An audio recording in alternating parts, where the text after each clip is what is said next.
Nuevamente en su programa Conversando el Podcast. Hoy, 19 de marzo, tenemos un invitado especial hoy, Mario. Tenemos a Acosta, ya es miembro de este panel.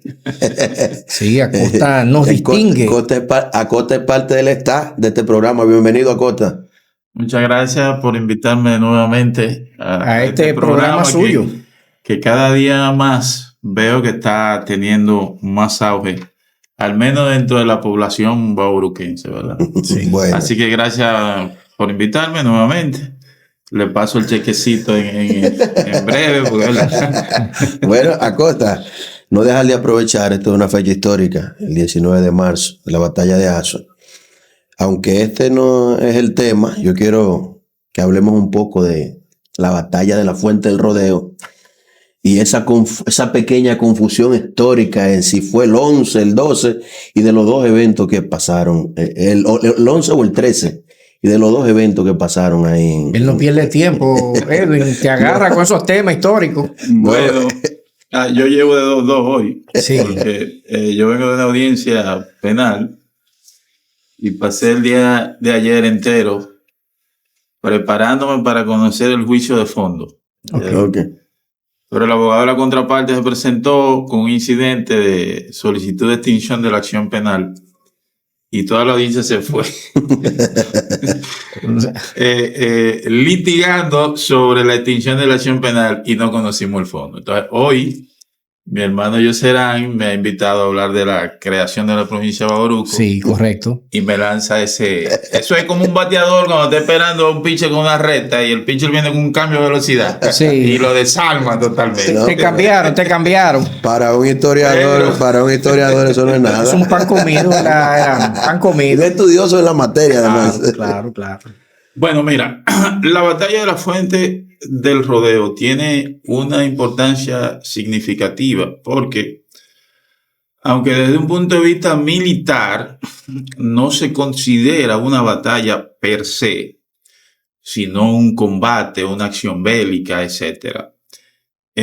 Repito, desde el punto de vista militar, sí tiene una importancia significativa, una importancia histórica, porque se considera el primer bautismo de sangre, es decir, es el primer enfrentamiento, al menos documentado, en que la recién creada República Dominicana, las tropas de República Dominicana se enfrentan a las tropas haitianas. A raíz de los sucesos ocurridos el 27 de febrero en Santo Domingo, esas noticias llegaron rápidamente a Haití. La documentación que nosotros hemos consultado refleja que esas noticias llegaron a Haití, llegaron al presidente de Haití el 3 de marzo. E inmediatamente preparó su ejército, al menos una avanzada, para que se dirigiera a la parte este, ya proclamada República Dominicana, a acabar con los conspiradores. Los conspiradores éramos nosotros que habíamos manifestado nuestra separación de Haití. Siempre se ha dicho que en esa expedición militar el ejército haitiano estaba dividido en tres columnas. Una que venía por el norte, otra que venía por la parte central de San Juan y otra que venía por el sur, que era la que iba a atravesar por Neiva hasta llegar a Azua. Sin embargo, no se ha dicho, al menos que yo haya escuchado, que de esas tres columnas, la primera que se despacha es la que va, precisamente la que sale por Neiva. Ok. Que fue casi inmediato la acción del presidente haitiano, Inés Gerard, y para eso preparó al comandante Bruard, a Charles Doval y a Dorbelés Dorval. Ese último es precisamente quien hace las crónicas, los escritos, un teniente coronel haitiano que vino con las tropas invasoras, los relatos de ese suceso. De la fuente de rodeo. Él hace el relato, lo titula la campaña del 27 o la campaña de 1800, la campaña de República Dominicana 1844 o algo así. Es que él titula su crónica. ¿Qué dice Brual? Y un punto importantísimo. Esas tropas llegaron a Neiva por lo menos el 9 de marzo. A la villa de Neiva, no a la común de Neiva, porque la común de Neiva era prácticamente todo lo que es hoy la región Enriquillo. Okay. A la villa de Neiva, esa tropa, esa avanzada de Brual con Charles Dorval, su segundo, Dorval y Charles Dorval y Dorbelés Dorval, al menos el 9 de marzo. Y otro dato importante es que el 9 de marzo ocurrieron sucesos importantes en la villa de Neiva antes de... O sea, 10 días antes, se puede decir. No, estamos hablando de 2 días antes. 2 días antes. 3 días antes. Ok. Porque el 9 de marzo, en la villa de Neiva, ya la población, hay que decir que muchos de la Guardia Nacional haitiana, es decir, lo que Haití consideraba su Guardia Nacional en la parte este, muchos se pasaron al bando dominicano porque tenían sentimiento dominicano, no se sentían haitianos, no eran haitianos. Que por cierto, Brual en su escrito lo que dice, los haitianos del este ahora decidieron llamarse dominicanos. Ok, está dolido el hombre. Entonces, muchas de esas guardias, de esa Guardia Nacional Haitiana, se pasaron del bando dominicano y eso sucedió en la villa de Neiva. Ya estamos hablando alrededor del 9 de marzo. Y Brual se ve en una situación de peligro. Incluso un grupo de personas, no se identifican su nombre, van a la comandancia y le piden a Brual que se rinda. Por supuesto, la respuesta de Brual fue negativa. Y el 9 de marzo, entonces, un grupo de individuos de Neiva intentan incendiar la villa con la finalidad de desalojar de ahí a Brual. Brual se replega a El Mamón, que en la crónica se identifica como la Palma Mamón. Okay. Y estando allí, dice Dorval, otra vez dice que ante esa situación y el retardo de la tropa haitiana que debería ya haber llegado a Neiva, los regimientos, varios regimientos, al menos 2 regimientos, que ante el retardo de ellos, entonces, los dominicanos, los habitantes de la parte este, se envalentonan y el 11 de marzo deciden atacar las tropas haitianas en el lugar denominado la Fuente del Rodeo. Okay. Dice que fue alrededor de 200 hombres. 200 hombres con fusil, lanza y espada. Otros historiadores dominicanos dicen espada, no, eso era machete, lo cual es lógico, ¿verdad? Porque no, para esa época no teníamos como arma de guerra la espada y no el machete. Esos 200 dominicanos atacan a esa, vamos a decir, porque hay que decir que era una avanzada del ejército haitiano, no era el grueso. Atacan al grueso, lo vencen y lo hacen retroceder a Neiva. Esa escena, esa situación, esa acción, Dorval la registra de la siguiente manera, para que ustedes vean que yo siempre, por eso yo me gusta, siempre que quiero dar una opinión histórica, intento, por más que pueda, basarme en documentación, no solamente en relato. Dorval, esa gesta la relata que solamente 17 soldados haitianos se enfrentaron a 200 dominicanos. Y que esa es la razón por la cual ellos resultan vencidos y que provoca que Brual, temeroso de su situación, retorne a Neiva a la espera de los regimientos. Él dice también ahí que Fernando Tavera, quien organizó esa gesta, quien concientizó a los habitantes de la Común de Villa, incluso llegó a tener espías entre el pueblo que observaban todos los movimientos que hacía el ejército haitiano, como una forma de ir adelantando las acciones y las decisiones que iban a tomar. Dorval dice que Tavera resultó herido gravemente, lo cual es falso, porque Tavera sí resultó herido, pero no de gravedad, no de muerte. Tavera incluso tuvo muchísimas batallas posteriores y participó en importantes gestas, algunas de ellas cuestionadas por algunos historiadores, que no nos vamos a meter en ese tema. No. Pero Tavera no murió ahí, pero sí fue herido, y Vicente Noble, que era su segundo, Asuano, toma el mando, y el territorio que dejó Bruar desocupado, por decirlo de alguna manera, que es de la Fuente de Rodeo, Cambronal, Cerro Medio, es ocupada por Vicente Noble. El 12 llegan los regimientos haitianos ya a la villa de Neiva, las tropas haitianas se reorganizan e inician su ruta nuevamente, produciéndose un segundo enfrentamiento el 13 de marzo en la Cabeza de la María, donde las tropas haitianas no pueden ser detenidas por los dominicanos y continúan su avance hacia Asua, que era el propósito, donde se unirían con la cadena de soldados que venía por la parte central. En la cabeza del río Yaque del Sur fueron también objeto de hostigamiento, porque era un plan.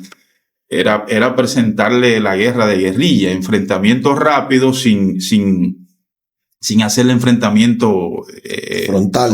Gruesos. Okay. Esa era la estrategia y dio resultado, porque logró retrasar a las tropas en su llegada a Asua. Más o menos esa es la historia de la Fuente de Rodeo. Si hay alguna aclaración, con mucho gusto, pues. No, la aclaración y la confusión que teníamos nosotros, ya para cuando nosotros estábamos en el colegio, que la celebrábamos históricamente la Fuente de Rodeo el 13 de marzo.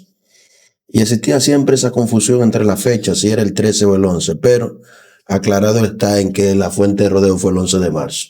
Sí, o sea, el hecho fue el 11 de la Fuente del Rodeo. Sin embargo, la conmemoración de esos hechos, yo siempre he dicho que los pueblos tienen su derecho como pueblo a conmemorar esa gesta, esas acciones en la fecha que ellos entiendan idónea. Y con relación a eso, hay que decir que la mayoría de ese ejército dominicano que enfrentó a esa tropa haitiana eran la gran mayoría de Cambronal. Okay. Y fueron la misma gente, los mismos soldados que enfrentaron el 11 en el Rodeo, prácticamente fueron los mismos que enfrentaron el 13 en la María, con la salvedad de que Tavera fue sustituido por Vicente Noble en el mando. Porque estaba ya porque estaba herido, pero fueron los mismos soldados en fecha relativamente cercana, del 11 al 13, contra la misma tropa haitiana. Entonces, yo entiendo que eso se consideró una sola gesta, una sola acción, porque sí. La gente de Cambronal, como dice el merengue, no iba a estar pendiente, una el 11, una en el 13, no, lo ve como una sola acción. Una sola acción. Y como la última de esa batalla fue el 13, eso influyó para que la tradición conmemorara, ¿no?, esa gesta el día 13. Ese es mi punto de vista con relación a eso. Bueno. Pero el hecho fue en el Rodeo del 11 y en la María el 13. Hay que destacar que hay un proyecto de ley para construir un monumento en la Fuente de Rodeo. Para mí es igual de importante la batalla de la Fuente de Rodeo como la del 19 en Asua y la del 30 en Santiago. Esa es la dimensión que yo le doy ahí. Aunque muchos historiadores más tú que eres lo de esa región, ¿verdad? No por eso, sino porque también el rango de importancia para mí es importante. Respetamos respetamos, ¿verdad? Porque todo es importante. Todo es importante. Sin embargo, la batalla de Asua fue una batalla decisiva para la independencia nacional, sí. Que no lo fue la Fuente del Rodeo. Una batalla de Asua fue una verdadera batalla. pues ¿Alrededor de cuántos? no, ahí estaba el grueso del ejército dominicano, ya dirigido por soldados no experimentados, porque se acababa de crear el ejército, pero sí con un grado de organización mayor, con una orden de mando quizá más clara, más definida, con soldados de otra parte de la geografía nacional. O sea, fue una batalla realmente aguerrida y cruenta. Bueno, vamos a... Es un tema súper interesante. Para dos programas, hermano. Para 2 y 3 programas. Sí, vamos. Bueno, le prometo que puedo venir a hablar, aunque ya prácticamente lo hemos resumido. Sí, un resumen. Sí.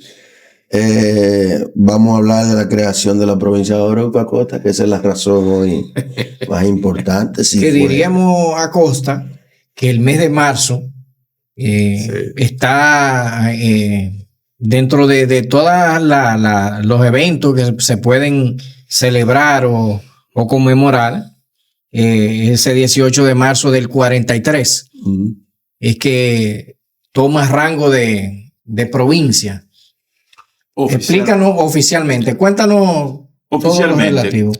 Mira, con relación a la provincia, a la creación de la provincia de Bauruco, siempre me gusta irme a las causas que dieron origen a por qué hay que crear una provincia, por qué se toma el municipio de Neiva como municipio principal de esa recién creada provincia. Y ojo, paréntesis, que lo podemos dejar para otro tema o hoy mismo más adelante. La fecha de la creación de Neiva como municipio no es en 1943. Neiva existe como municipio quizá 200 años antes de 1943. Lo que ocurre en 1943 es que el municipio de Neiva es convertido en la común cabecera, llámese municipio principal de esa provincia, pero no es que es creado como municipio. Neiva existe como municipio desde la Constitución de 1844. Bueno, ¿cómo se llamaba? Neiva. Siempre Villa Neiva no. En época colonial alcanzó la condición de villa, por lo menos a partir del año 1759 en el gobierno de Aslor, porque no hay una fecha exacta cuando se produce la condición de Neiva jerárquica territorial como villa. Si nos metemos ahí nos vamos a dar lejos, porque recuerden, Neiva es creada como pueblo, como población por los españoles en el año 1735. Olvídense de que de 1600, de 1504. 1735. 1735 pudiera ser una fecha distinta porque no tenemos tampoco una documentación sólida, pero es en ese parámetro, mediados de la década de 1730. Pero cuando se crea como pueblo en esa fecha, en ese año, no es una villa debidamente organizada, como nos dicen, no, es una cacería de palma y de guano que alrededor de la iglesia se trazaron calles, ¿verdad? Radiocéntrica, se hizo un mercado, etcétera. La condición de villa, que es, vamos a decir, la jerarquía territorial similar al municipio en época colonial, la adquiere, repito, entre los años 1759 y 1760 en la condición de Aslor. Como que ahora, con la creación de la República, en marzo de 1844, y yo no sé si nos estamos saliendo de tema, por eso decía que no nos metiéramos ahí. En marzo de 1844, a raíz de la declaración de independencia, o de separación, como usted lo quiera decir,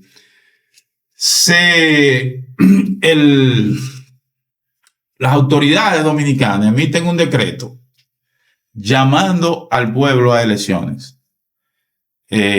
para elegir a los representantes del nuevo gobierno, ¿verdad? Del recién creado Estado.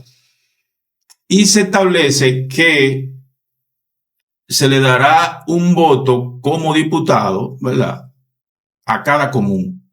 Ok. Y se otorga un voto para Neiva. ¿Qué te dice eso? Que Neiva tenía la condición de común y el diputado por Neiva fue Juan Aybar y está firmado en la Constitución de 1844, Juan Aybar. Es decir, que la condición de Neiva nace con el primer, como municipio, Neiva como municipio nace con el primer documento de la República Dominicana, que es ese decreto de marzo de 1844 y posteriormente la Constitución del 6 de noviembre de 1844.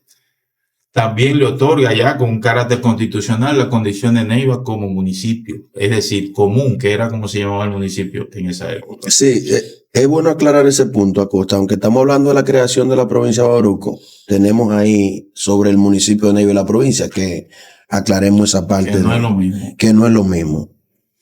Interesante el dato. Bien, entonces, retornando, la causa y la consecuencia de la creación de la provincia de Bauruco. Vamos por parte, como decía Jack. Algunos historiadores dicen, ¿verdad?, que la creación de la provincia de Bauruco fue producto de un plan claramente diseñado por el régimen de Trujillo, con la finalidad de impulsar el desarrollo, principalmente socioeconómico, de esas regiones fronterizas. Entre esos historiadores se inscribe Vicente Tolentino Rojas en su obra Historia de la División Territorial de la República Dominicana. Otros historiadores o intelectuales, como es el caso de Alonso Rodríguez de Morici, y ojo, no confundir con Emilio Rodríguez de Morici, este era puertoplateño, entiende, ¿verdad?, que esa provincia, que la provincia de Bauruco y otras que fueron creadas para esa misma época, en realidad no significaron ese avance socioeconómico que se creyó en un principio, y que eso no era más que un capricho de Trujillo, y que incluso eso representaba una carga para el Estado, y aseguró que eso pudiera poner el régimen en peligro. En un diario que él llevó a cabo, que él escribía, digamos que en la postrimería de la era de Trujillo, y el 24 de octubre de 1960, él escribió en su diario, 24 de octubre, por cierto, fecha natalicio de Trujillo. Okay. Él escribió en su diario, día que denominó lunes aciago, a las 12:34, literalmente, abro comillas: provincia de Bauruco, una de las tantas que ha inventado para su propia ruina el régimen despótico. Es una de las 4 provincias que entran en Barahona, sin vida ni progreso real. Cierro comillas. Es decir, que para este intelectual era un capricho. Era un capricho contrario a lo que decía Vicente Tolentino Rojas, que era por el esplendor y el desarrollo socioeconómico de esas regiones. Ahora, sin adentrarnos a examinar cuál de esas dos tesis es la correcta, sí podemos decir que la creación de la provincia Bauruco obedeció a un plan denominado dominicanización fronteriza. Okay. Una pregunta, Costa, y voy. ¿Fue creada en ese grupo de provincias la provincia de Independencia también? ¿O no existía? Posteriormente. Sí, porque en la narración de la creación de la provincia de Bauruco, el documento dice que al oeste estaba Haití. O sea, nosotros no. Sí, porque lo que es hoy provincia de Independencia era parte de la provincia de Bauruco. De hecho, coméntanos esa parte. De hecho, yo tengo mapas o sea, en copias de la época, de mapas con la provincia de Bauruco estando lo que línea fronteriza. Sí, y siempre fue así. Antes de ser provincia, la común Neiva abarcaba hasta Jimaní. O sea, ¿de dónde iniciaba? Tú tienes conocimiento, ya que tú hablas de los mapas. ¿De dónde iniciaba lo que es hoy la provincia de Bauruco, o de dónde era en ese entonces? ¿Cuál era el espacio territorial? La provincia, ¿verdad? No la común. Sí, correcto. La provincia de Bauruco, al momento de su creación, 1943, por decirlo de algo rápido, es la actual provincia de Bauruco más la provincia de Independencia. Okay. Ese era el territorio comprendido de la provincia de Bauruco. Entonces, dentro de ese mismo orden, anteriormente a la creación, todo ese era un territorio perteneciente a Barahona. eran varias comunes, entiéndase municipio, pertenecientes a la provincia de Barahona a partir de la década de 1880. Con ese último yo tengo un tema con un historiador amigo mío, quien considero mi mentor y para mí el mejor historiador que tenemos en República Dominicana, Werner Félix. Tenemos un choque porque yo le digo que la provincia que Barahona fue provincia en la década de 1880. Y él me dice que no, que fue en 1907.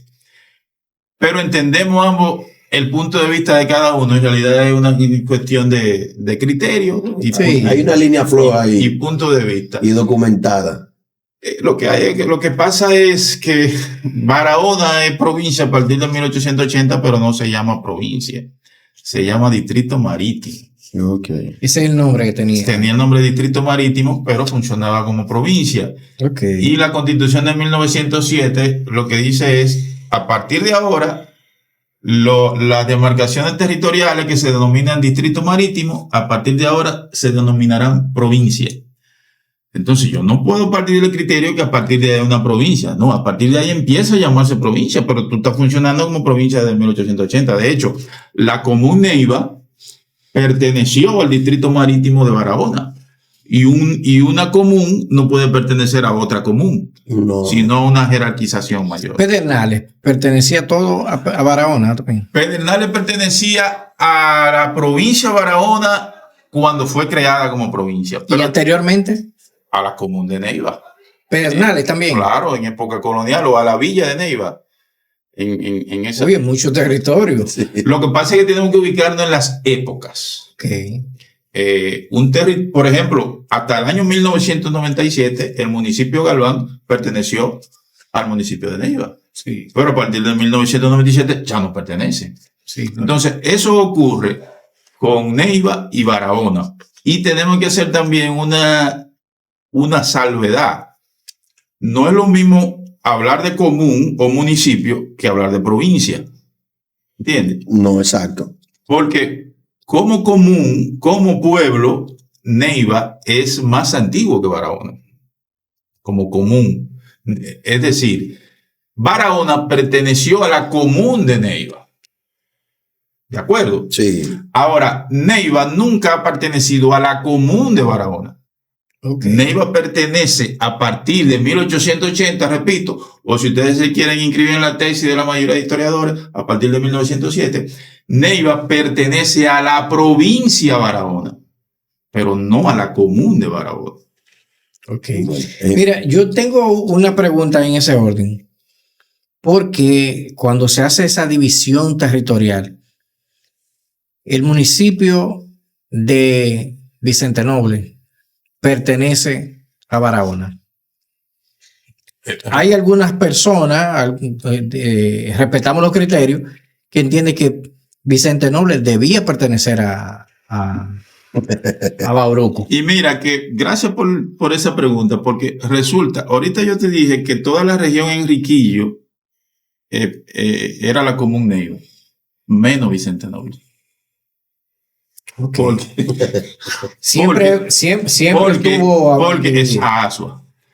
Porque hay una división geográfica natural, que es el Yaque del Sur, que divide, vamos a decir, a lo que hoy Vicente Noble llamaba Alpargatal o Alpargatal, con lo que hoy es Tamayo, que se llamaba Atico. O sea, es una división geográfica natural, el río. La gente, sí. Entonces, en realidad Vicente Noble nunca ha pertenecido ni a la común Neiva ni a la provincia de Bauruco. Perteneció a Asua y posteriormente a Barahona. Bueno, señores, sí, estos temas son muy amplios. Volvemos a la creación de la provincia de Bauruco. Si fue el día 10 o el 18 de 1900. No, fue el día 10. Yo quería seguir abundando sobre ese plan de dominicanización fronteriza. No sé si tenemos tiempo. Sí, vamos a hacer. Vamos a ver, yo le decía que fruto de ese plan denominado dominicanización fronteriza es que el régimen decide crear la provincia de Bauruco. Ahora, ¿en qué consistía ese plan? Bueno, el plan de dominicanización fronteriza era un proceso ideológico gravitante sobre la frontera dominico-haitiana, que consistía además en el control político y militar que Trujillo quería tener sobre esa frontera. Entonces, sobre esa base se crearon un plan. Uno de los aspectos de ese plan de dominicanización fronteriza fue el aspecto toponímico, porque se cambiaron los nombres, para ese mismo 1943, se cambiaron los nombres de la mayoría de los parajes de la zona suroestana. ¿A qué se atribuye eso? Bajo el criterio de que eran nombres de origen extranjero, por no decirlo haitiano. Básicamente, ese aspecto toponímico se consistió en lo siguiente. Acentuar el dominicanismo, acentuar el nacionalismo sobre la base principalmente del anti-haitianismo, haciendo hincapié en las raíces taínas de República Dominicana. Entonces, por ejemplo, por decirle un nombre que se cambió en la región de Neiva, el 19 de julio de 1943, mediante esa ley, había un paraje que llamaba Chesicí. No. Y se cambió por el Había que cambiarlo. Se cambió por el de Camilo. Siribú se cambió por el de los Florian. Yansapí se cambió por el de Agapito. Tefuete se cambió por el de Tierra Fría. Sansapí se cambió por el de Tierra Buena. Ufuá se cambió por el de Sepúlveda. En la Común Duvergé se cambió Gromá por Charco Grande, Bucán Peñol por el Español, Malfiní por Guaraguao, entre otros. Y ojo, tú me estás hablando de la Común de Vergé y estamos mencionando Guaraguao, que pertenece al municipio de Galván. Sí, pero caemos al mismo tema de ahorita. La división territorial, las leyes de división territorial de esa época ubicaban ese territorio perteneciente a la Común de Vergé. Señores, esos no son todos los nombres que se cambiaron. Miren, se cambiaron la de Cubierta, en Pedernal, en Barahona. En Cabral se cambió el nombre de la CUP por el de Polo. Pandié por el de San Luis. Bien por el de Olivares. Posteriormente, en el 1943, en julio de 1943, mediante otra ley, en Neiva se cambió Sampulín por Apolinar Perdomo. Sampulín.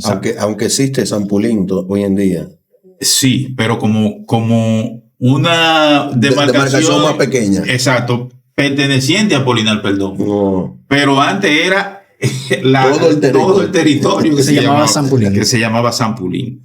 Entonces, a la pregunta que tú hiciste, mira, la justificación a esos cambios se advierte claramente en un mensaje que Trujillo mandó al presidente del Senado al momento de introducir la ley. ¿Quién era en ese momento? ¿Tienes el dato? Wow, se me fue. Troncoso de la Concha. Ok. Entonces, el 14 de junio de 1943, miren lo que le dice Trujillo en ese mensaje al presidente. Sabio mensaje. Se lo voy a leer. Llévame al paso, ya será. Abro comillas. Existen en República Dominicana algunas secciones municipales y parajes con nombres exóticos que tanto por motivo de patriotismo como por razones de pureza lingüística deben desaparecer de la toponimia nacional para ser sustituidos por nombres de sabor castizo que recuerden nombres o hechos vinculados con nuestro rico pasado histórico. De ese modo daremos un paso más en la tarea de gran aliento cívico en que estamos empeñados en la presente era encaminada a realizar todo cuanto a afirmar en lo profundo del alma popular los sentimientos de nacionalidad. Es decir, ahí están los motivos por los cuales se impulsan esos cambios de nombre. El régimen trujillista impulsó esos cambios de nombre. Ahora, ¿El plan de dominicanización fronteriza se limitó al plan toponímico? No. Hubo también un plan, un complejo de obras públicas, por ejemplo, la construcción vial, carreteras, puentes, edificios, se establecieron colonias agrícolas, etcétera. Con relación a las carreteras nacionales, recordemos que en el periodo de 1916 a 1924, con la intervención militar norteamericana, fue que era un plan, en realidad, era una idea que venía desde los tiempos de Moncáceres.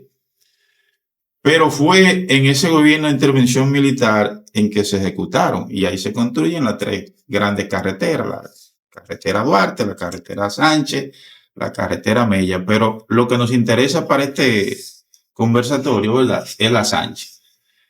Pero la carretera Sánchez en ese periodo se construyó hasta Baní. Hasta Baní. Fue en el gobierno de Horacio Vázquez, a partir del año 1995, en que esa carretera fue ampliada, o mejor dicho, prolongada hasta Asua y luego hasta San Juan. Es decir, esa fue la estructura vial que encontró el régimen trujillista al asumir el poder en 1930 y que inicia una serie de cambios y construcciones a partir del año 1940, cuando la economía dominicana empieza a consolidarse. Inicia entonces una serie de construcciones de puentes. Se construyó sobre esa carretera.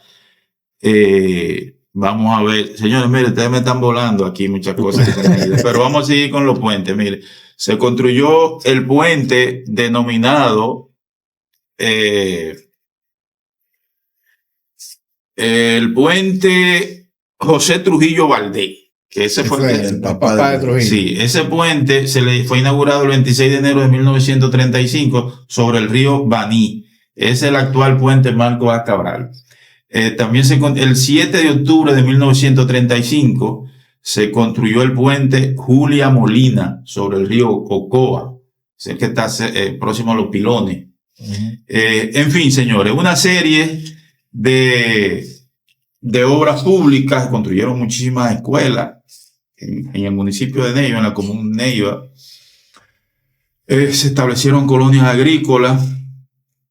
También se estableció lo que se llamó Programa de Trujillo de Asilo Político, donde muchos europeos que necesitaban asilo por estar envueltos en sus países en la Segunda Guerra Mundial, Trujillo los apadrinó. Debo decir que quedan ahí algunas edificaciones, lo que fueron las famosas colonias japonesas, sí.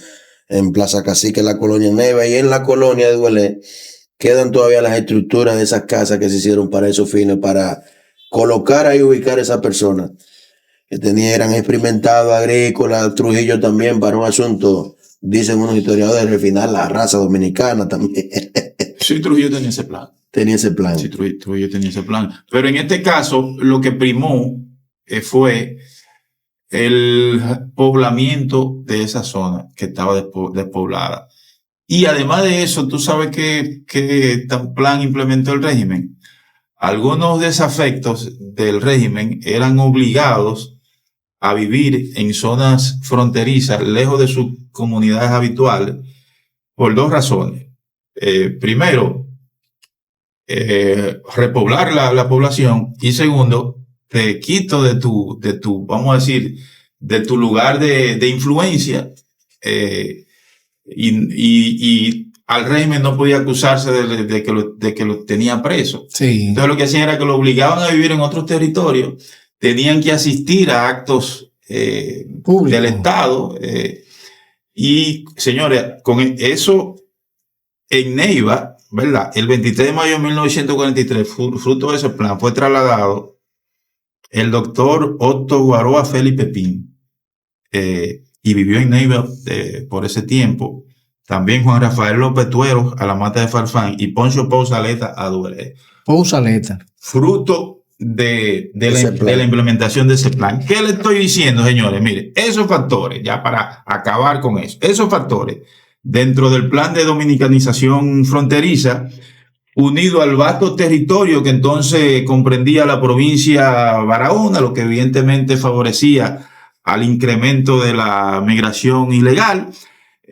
También un punto muy importante que no he señalado y es la sumisión de los habitantes de la entonces Común Neiva al régimen trujillista. Y eso vamos a hablarlo más adelante, porque si entramos ahí, es verdad que no vamos a entender. Entonces eso fue lo que determinó en definitiva que el régimen se motivara a la creación de la provincia de Bauruco. O sea, si decimos al día de hoy que, porque se ven las cosas, cuando hacemos un análisis, en ocasiones podemos ver como Trujillo como todo oscuro, pero hay que ver una parte de luz en ese aspecto.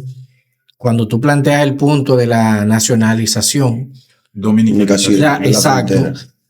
Trujillo fue un tipo muy nacionalista en ese aspecto y por lo menos podemos resaltar que ese cambio de esos nombres en algún momento era más que necesario. A ver, mira. ¿Cómo tú ves ese punto? Mira, cuando ese tema de conversación, nosotros por lo regular lo llevamos a cabo dentro de personas trujillistas. A mí me acusan de anti-trujillista. Pero si ese mismo tema lo llevamos, yo lo llevo conversando con anti-trujillistas, ellos me acusan de trujillista. A mí me gusta siempre ubicarme en el contexto objetivo.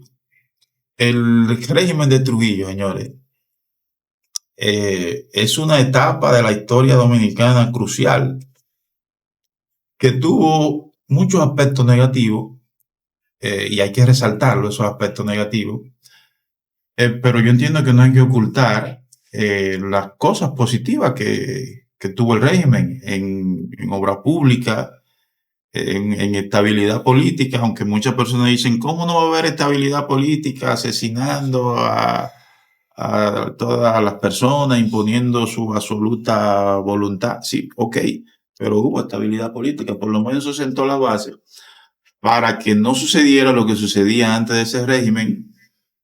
Presidente duraba 2 meses. Exactamente. Entonces, podemos venir a otro programa, si lo entienden, a tocar el tema de la era de Trujillo. Eso depende de usted. A mí no me gusta, a mí no me gusta, te soy sincero, a mí no me gusta tocar temas ni de la independencia ni de Trujillo en público. Son como espinosos. Porque no solo que son espinosos, sino que a veces tú dices algo y algunas personas resultan con tus comentarios quizás bien intencionados, pero que no lo toman bien. Entonces no me gusta verme en esa situación. El régimen de Trujillo, yo, en resumen, yo lo veo como veo todos los acontecimientos históricos desde un punto de vista objetivo. Yo no tengo por qué callarme lo que yo entiendo, las cosas, las medidas que estuvieron bien en el régimen. Y tampoco tengo por qué callarme cuando tenga que hacer mención de las atrocidades que se cometieron en ese régimen. Que por el escrito ahí que hacen ellos motivando la dominicación de la frontera.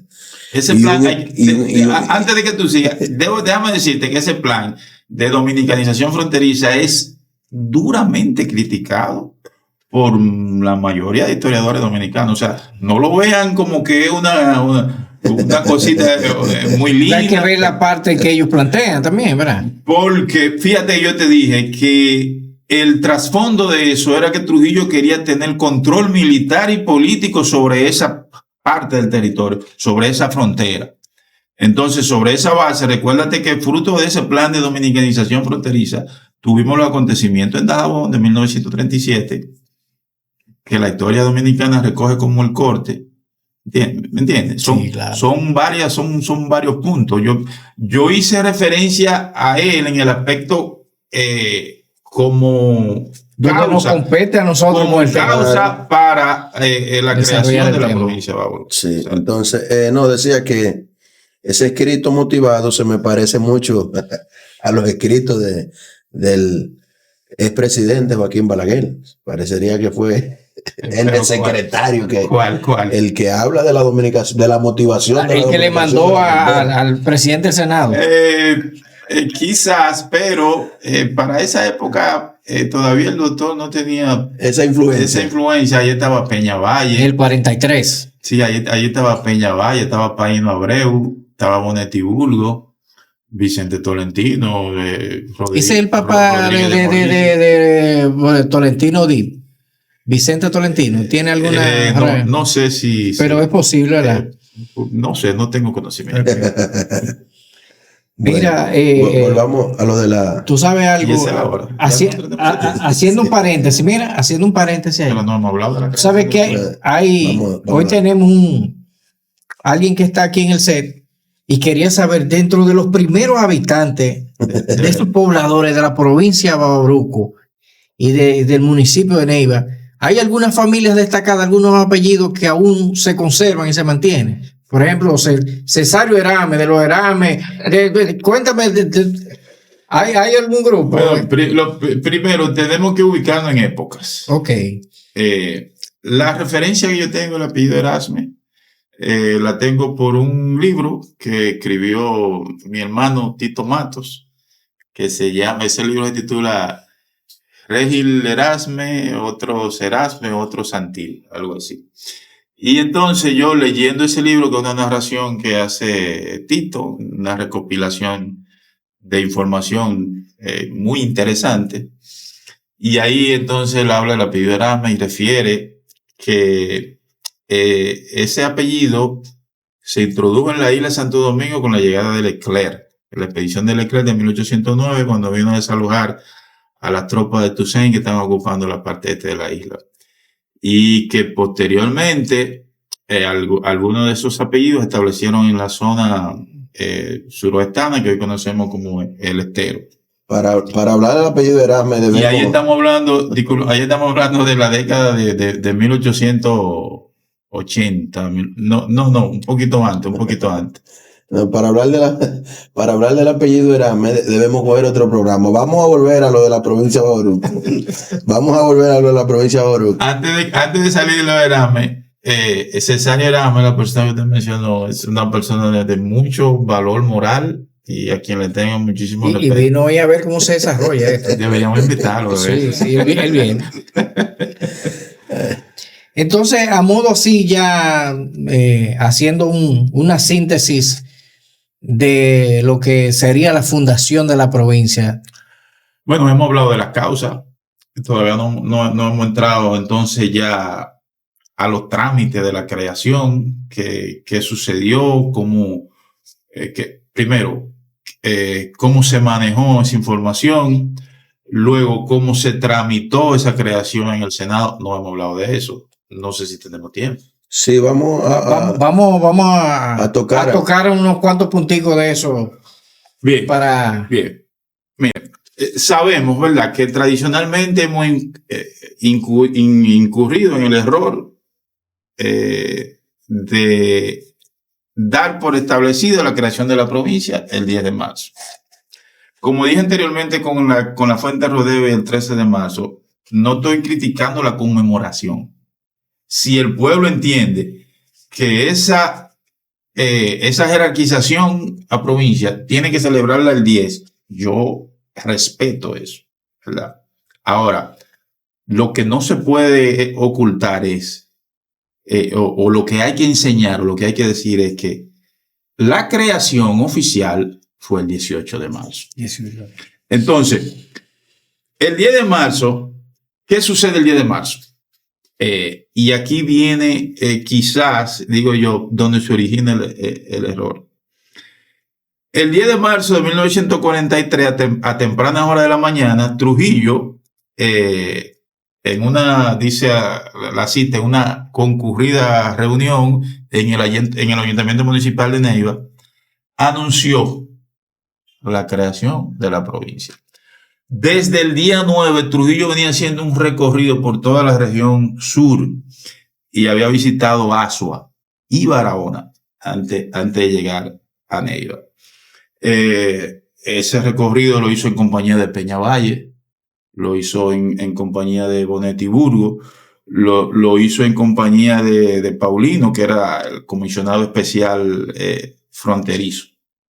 Entonces, y Peñavalle, que fue finalmente quien hizo el anuncio de la creación de la provincia, vamos a decir que le dio carácter de publicidad.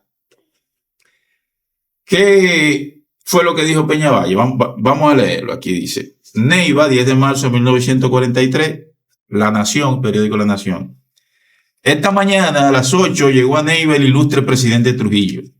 Inmediatamente concurrió al ayuntamiento, donde celebró importante cambio de idea con los hombres más sobresalientes de la región. Por cierto, tengo fotos de esa reunión donde hay varios apellidos Erames. Sí. Ay. Pues, oye, para que tú veas. Con relación a la familia. Donde se celebró importante cambio de ideas con los hombres más sobresalientes de la región, para comunicarles que dentro de breves días enviará un mensaje al Congreso Nacional proponiendo la creación de una nueva provincia que se denominará Provincia del Bauruco, con la común de Neiva como cabecera. Como consecuencia de este nuevo jalón del plan de dominicanización de la frontera, auspiciado y ejecutado por el insigne conductor de los destinos nacionales, la conformación política de esta región será motivo de cambios sustanciales. Manuel Arturo Peñavalle, secretario de Estado de Interior y Policía. Eso fue anunciado en el periódico La Nación el 11 de marzo de 1943. Es decir, Peñavalle lo escribió el 10 y fue anunciado en el periódico La Nación el 11. Que por cierto, el periódico de ese día hizo un despliegue de información, pero un despliegue aprovechando la situación, no solo para anunciar la creación de la provincia, sino para bueno, vamos a decirlo de manera elegante, ¿verdad? Para exaltar la figura de Trujillo.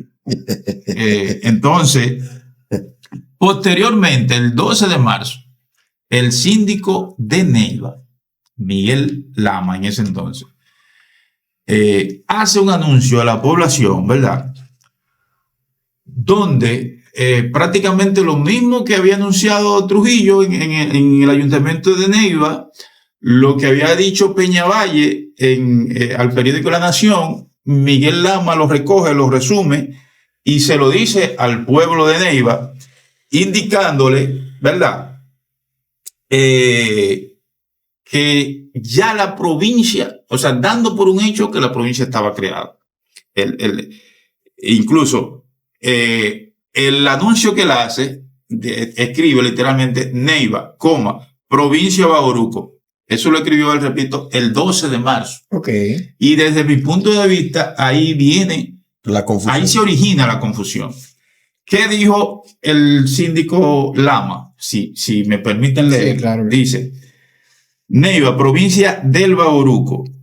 Después de 90 años de olvido por los gobernantes de otros tiempos de esta región, que en las epopeyas libertadoras inmoló la sangre de sus hijos y que hoy está abrazada de alma y corazón a la política de civilización y progreso, creada y sostenida por el estadista más ilustre de todos los tiempos. El día 10 de marzo de 1943 ha sido rota en la legendaria ciudad de Neiva la cadena que nos tenía atada a merced del abandono y de la codicia del vecino, con declaración patriótica del egregio adalid y más grande prócer de nuestra nacionalidad política y económica, de que en el Neiva, dentro de breves días, será erigida la provincia de Bauruco. Fíjense que aunque el mensaje es claro, él dice, será erigida dentro de breves días, pero ya intitula su anuncio como provincia del Bauruco. Okay. Entonces, a partir de ahí, hay que decir, antes de que se me vaya, que José Altagracia Robert, historiador barahonero, en su obra publicada en 1953, se llama La evolución histórica de Barahona, él dice que ese anuncio no se produjo el 10, sino el 9. Lo sugiere, que ese anuncio fue el 9, no el 10. Pero sea cual fue la fecha en que se anunció, yo entiendo que fue el 10 porque el mensaje de Peñavalle, el mensaje de Lama, la publicación en la periódico de La Nación no deja ninguna duda ¿De qué fue? De que fue el 10. Entonces, ahí, digo yo, se origina la confusión. Desde el mismo marzo de 1943, aún no habiéndose creado la provincia, que fue el 18, repito, aunque no hemos llegado a ese tema, pero ya se manejaba la fecha del 10 de marzo como la creación de la provincia de Bauruco. De la provincia de Bauruco. Falta ahora entrar a los trámites en el Senado, luego en la Cámara de Diputados, luego la promulgación. No sé si yo entiendo que ahí hemos entrado al punto más importante. Que sí, no, lo de los trámites, es importante saber cuál fue la ley, cuál fue el procedimiento, aunque los trámites... Sin entrar, si no vamos a entrar en los trámites, le voy a pedir que me permitan leerle lo que dijo el senador García Mella, Moisés García Mella, el doctor García Mella de Barahona, senador de Barahona, lo que dijo sobre, al momento de la discusión de la ley en el Senado, lo que dijo sobre la creación de la provincia. A propósito del nombre de la provincia de Bauruco. Ese senador en ese entonces, ¿verdad? Él era senador de la provincia. Porque hay un senador apellido Moisés, nombre que se llama Moisés. Ese es el actual, García, sí. Que tiene un nombre parecido. Este era García Mella. Okay. Y era senador en 1943 de la provincia de Barahona, que en ese momento Neiva y todos los territorios que comprende la actual provincia de Bauruco pertenecía a esa provincia. Miren, esa ley se declaró de urgencia y fue creada en 2 días. Por cierto, si me permiten hacer una anécdota. Sí. Cuando yo me estoy adentrando en estas investigaciones, mi mentor, Werner Félix, me dice, tú no puedes escribir la historia de la creación sin tener el mensaje que envió Trujillo. Y yo le digo, bueno, pero ya yo tengo las actas y tengo la ley. No. Le digo, pero yo he ido al Archivo General de la Nación. Yo he ido al Archivo General de la Nación y no encuentro eso por ningún lado. Me dice, por eso está aquí en el Senado. Digo, ¿en serio? Sí, tú solicita ahí que háblate con el senador que te ayude y eso. Y digo yo, qué vaina. Entonces le digo a Kiko.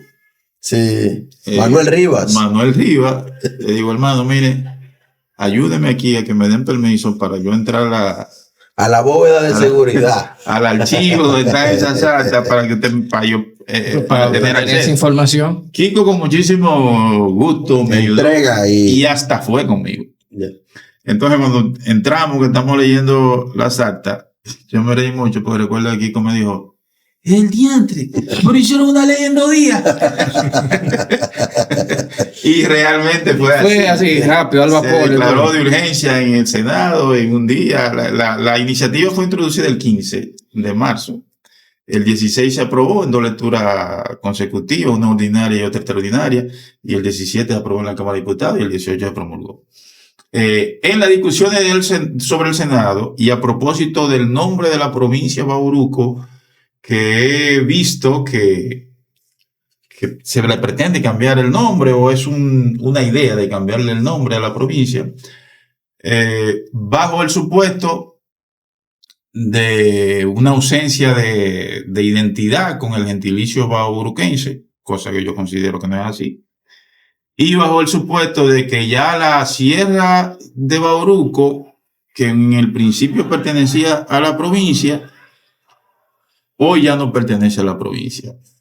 Cosa que yo respeto la opinión de cada quien. Sí, pero desde hoy me declaro en contra de dicho cambio. No, yo entiendo que no tiene sentido. No, bueno. Yo respeto la opinión de cada quien, pero desde mi punto de vista es un desacierto. No, yo creo también, Edwin, que hay tantas cosas por las que legislar y propugnar, que yo creo que ahí no debe ser donde debe estar el punto. Pero a propósito del nombre, porque el nombre de la provincia no es por el nombre de la sierra, por Dios. Aclara ese punto. Mira lo que dice García Mella, además del mensaje que envió Trujillo, que no lo vamos a leer aquí ya, pero el senador de Barahona, miren lo que dice. Vamos a leerlo un poco el otro día. Señores senadores, el presidente de la República, atento a dotar nuestras regiones fronterizas de la capacidad que le es indispensable para que sirvan de valla etnográfica a la incursión paulatina de elementos extraños por esas regiones y atento a llevar las mismas el mayor caudal de atención de parte del gobierno y el mayor desenvolvimiento del comercio y agricultura de ella, dada la extensión territorial que tiene la provincia de Barahona, una de las más grandes de la República, ha decidido que sea dividida y que se cree una nueva provincia que limite con la frontera de los lados de la común Neiva, y al efecto propone para la creación de dicha provincia este nombre muy sugestivo, Bauruco. Y escuchen, señores, el Bauruco recuerda en la historia de América, que no solo en la historia dominicana, el único lugar donde en la época de la conquista floreció la epopeya iniciada con el lanzamiento de Enriquillo, resistiendo durante 14 años en las lomas del Bauruco la más cruel y tenaz persecución, y que culminó con el tratado Enriquillo-Barrio Nuevo, primer tratado celebrado en América y que dio nacimiento a las ideas modernas del derecho. Entonces, el nombre de la provincia, por Dios, no es por la sierra. El nombre de la provincia es en honor a ese acontecimiento, ¿verdad? A ese acontecimiento histórico, a esa gesta donde ese grupo de indígenas se opuso al gobierno colonial español, creando una situación incluso que para dar por terminada esa contienda hubo necesariamente de firmar un tratado, como si fuera dos estados, como si fuera el inicio del derecho internacional privado. Entonces, proponer que se le cambie el nombre de provincia de Bauruco, por Dios, bajo el argumento. Porque ya la sierra no está enmarcada dentro de la provincia. Es como si usted dijera que le cambiemos a Neiva el nombre de la calle 27 de febrero, porque los acontecimientos del 27 de febrero fueron en Santo Domingo y no en Neiva. Sí, es correcto. Porque esto va más allá de una simple demarcación territorial. Esto tiene una connotación nacional e incluso tiene una connotación universal. Universal. Sí, ¿no? Y además es un reconocimiento a la provincia que exista un territorio fuera de la provincia que lleva el nombre de Bauruco. De hecho, hay otros territorios. En Barahona hay un distrito municipal que se llama Bauruco. Sí. Okay. Entonces las motivaciones del senador al momento de crear la provincia. Esa fue la que leímos. Ya. Esa fue la motivación del senador García Mella. ¿Tú sabías que... Pero, escúchame, hay que decir que eso es lo que dice Trujillo en el mensaje. Él recoge lo que dice Trujillo en el mensaje y lo dice ante sus pares senadores al momento de la motivación. Entonces, la ley, ya determinamos, fue el 18, ¿bajo qué ley? Fue el 18, mira, para que no haya duda, vamos a leer la promulgación. Sí, claro. Sí. Mira, no nos adentremos en lo del artículo 42 de la Constitución de 1943, lo que establecía que a partir de la promulgación ya la ley se reputa conocida, que es lo mismo que pasa hoy en día, ¿verdad? Obviemos todo eso. Miren la coletilla de la ley, dice: promulgo la presente ley y mando que sea publicada en la Gaceta Oficial para su conocimiento y cumplimiento. Dada en Ciudad Trujillo, Distrito de Santo Domingo, capital de la República Dominicana, a los 18 días del mes de marzo del año 1943. Año 100 de la independencia, 80 de la restauración y 13 de la era de Trujillo. Es decir, no hay duda que la oficialidad de la provincia es 18 de marzo. Que Trujillo lo anunció el 10, que Peñavalle lo anunció el 10, que el síndico Lamo lo anunció oficialmente el 18. Bien, todos se lo aplaudimos, pero la oficialidad de la creación es el 18 de marzo. Bueno, yo creo que ahí está recogido el resumen de la creación de la provincia de Bauruco, y pedirle a Costa que si él no lo ha escrito en su muro de Facebook, donde va mucha gente a nutrirse ahí, que haga un aporte sobre la creación de la provincia de Bauruco. Si se queda algún detalle para que quede plasmado ahí. No queda muchísimos detalles. Sí, es importante el resumen, las motivaciones que se nos quedaron. Estamos esperando el libro de Acosta. En el libro, cuando finalmente salga. Te lo va a presentar 2032. Por cierto, ustedes saben, la última vez que yo estuve aquí hace un año. Sí, hace un año. Sí, aproximadamente. Ustedes saben lo que yo he avanzado en el libro a partir del momento en que yo estuve aquí. Ha avanzado bastante. Absolutamente nada. No le he puesto ni la mano. Dicen que las cosas buenas se toman su tiempo. Pero con Dios vamos a tratar de ya... Dicen que las cosas buenas, Erame, se toman su tiempo. Tú sabes algo que yo quiero dejar aquí en la mesa, Edwin. Regularmente los ciudadanos de países, provincias, naciones en general, conocen sus orígenes, conocen su fundación, conocen de dónde vienen. Y el día de hoy yo entiendo que este es un programa educativo, informativo y que logra educarnos, conocer, porque hay un sinnúmero de cosas que nosotros desconocíamos, por lo menos yo las desconocía. Y el día de hoy yo me voy con ese conocimiento amplio, completo, y esto es lo que buscamos a través de este espacio. La idea es seguir aprendiendo todo, seguir investigando todo, esa búsqueda de la verdad, para esclarecer las dudas que tengamos, siempre basado en datos, en pruebas, en documentos confiables. Esa es nuestra meta y nuestra... No le vamos a agradecer a Costa que estuvo hoy aquí con nosotros. Le vamos a exigir que cumpla con su trabajo, porque él tiene un trabajo en este programa. Claro que sí. Y señores, tendremos a Costa un próximo conversando aquí, hablando de otros acontecimientos históricos y otros temas. El historiador de nosotros. Sí, despide el programa, Costa. Bueno, gracias. Espero, aunque el tiempo estuvo un tanto corto, simplemente esbozamos algunas ideas, pero quiero sí que retengan cosas de las que hemos conversado aquí, que sigan profundizando, investigando, porque tal como dice Yoserán, es importante, y como dice el hermano Mario, es importante conocer nuestros orígenes. Así que gracias, apoyen el programa, denle like. Hasta un próximo conversando.